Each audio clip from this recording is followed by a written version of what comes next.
My name is Ellie Charlton and my sector is Early Childhood. I have chosen to use a numeracy focus for a lesson designed to be implemented within a Year 2 classroom. This lesson will be the second in a series of 3, which are designed to teach children about two-dimensional shapes. The goals or objectives that I designed for this lesson are for students to be able to draw basic two-dimensional shapes and describe the properties of them by the end of the lesson. I began my lesson plan with what I wanted the end result to be, and then I created my questions and my activities around those. This means that I have implemented Wiggins and McTighe's concept of backward mapping. This concept plays an important part in the planning process, as if you start with what you want as a result and then work towards it, it's an easier way to plan and not get off track. In my lesson plan, I've used questions such as, what does a square look like? And what makes this shape different to that shape? Which are examples of enduring understanding which use guiding questions from the backward mapping concept. Within my lesson plan, I've used a variety of different questions designed to create higher order thinking. Questions that are used within the lesson plan can include, does anyone recognize this shape?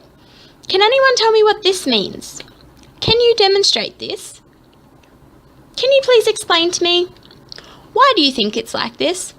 How is this shape different to that shape? I chose to use these questions as they relate closely to Bloom's taxonomies. Asking the students to recognize different shapes fits into the remembering category, which is the first in the lower order thinking.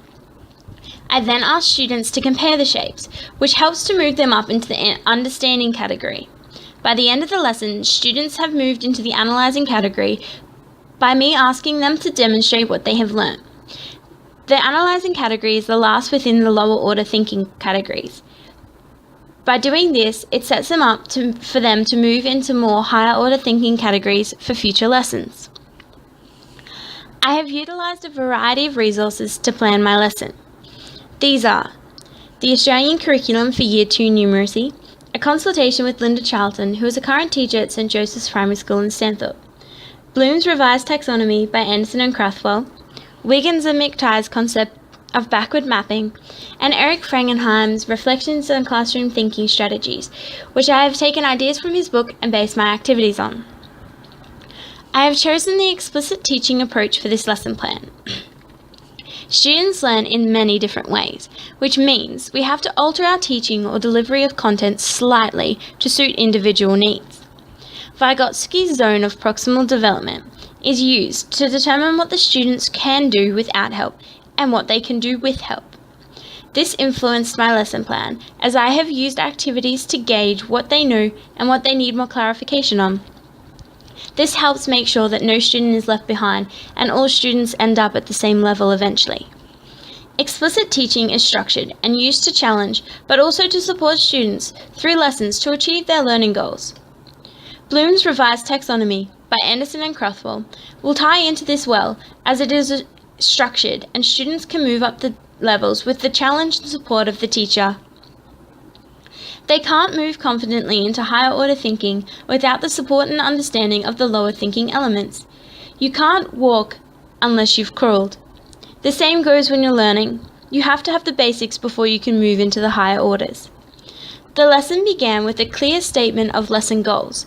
Then a review activity of prior knowledge was done before the new instruction began. Frequent response was required and student progress was monitored closely throughout the lesson. All of these elements for explicit learning are from Anderson and Hughes' 16 elements that can be used to better student learning. Eric Frangenheim, Reflections on Classroom Thinking Strategies, helped to provide me with the SU1 strategy, which is for reflection and transfer. This I used through asking my students, why are we learning this? So that they could reflect and tell me why we need what we are learning in class. The final reference that this lesson has incorporated is John Fleming's 3 phases. I do, we do, you do. This has been used in the body of my lesson, where I show the students how to recognize each shape, and then we complete a class activity together, and finally they show me how they can do it themselves in the final activity. Using all of these resources and references has made my lesson plan effective for a classroom. Thank you very much.